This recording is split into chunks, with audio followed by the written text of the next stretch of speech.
Eta energia berriztagarrien arloko 20 enpresa donostiar Alemaniara Friburgora abiatu dira negozio aukera berrien bila. Donostiako sustapen arloko ekimen horrek energia berriztagarriak eta energia eraginkortasuna bihurtu nahi ditu ekonomiaren sustatzaile.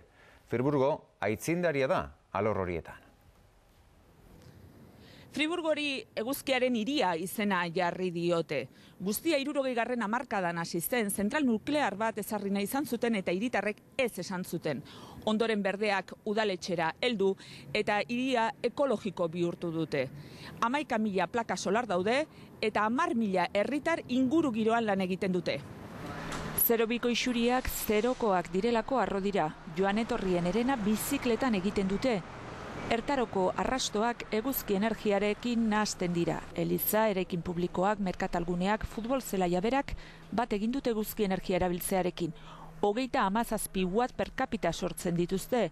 Hemen, berdea errentagarria da. Friburgo eguzki indarraren, eguzki energiaren parke tematikoa izango litzateke eta Europa mailan eta batez ere Europa mailan batez ere, baina mundu mailan ere erreferentzia izanik, gauza asko ikasteko ditugu. Aurreratu gaitezke, baina tejido badaukagu, nik uste tejido empresarial, tejido industrial badaukagu sektorea honekin jarraitzeko Donostian. Friburgoko eguzki energiaren aurrera bidea Fraunhofer Institutoak ezartzen du. 800 langile ditu eta puntako laborategiak. Errendimendu handien, materiale gutxien erabilita, hori dute leloa. Eguzki plaka merke eta eraginkorrak egin dituzte. La tecnología del silicio nos han estado enseñando que ellos han conseguido ya llegar a récords de en torno al 41% de rendimiento. Eso ya es un muy buen resultado.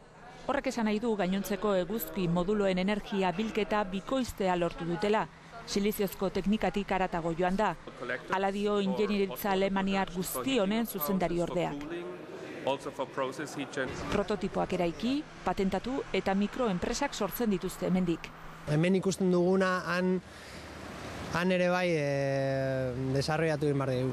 Europako eguzki energiaren feria egiten dute, innovazioa erakarriz eta hiri berdearen zigilua erabiltzen dute mundu osotik heldutakoei bisita gidatuan sortu duten hiria erakusteko. Etorkizun eguzkitsu honetan, euskal enpresek ez dute kanpoan gelditu nahi.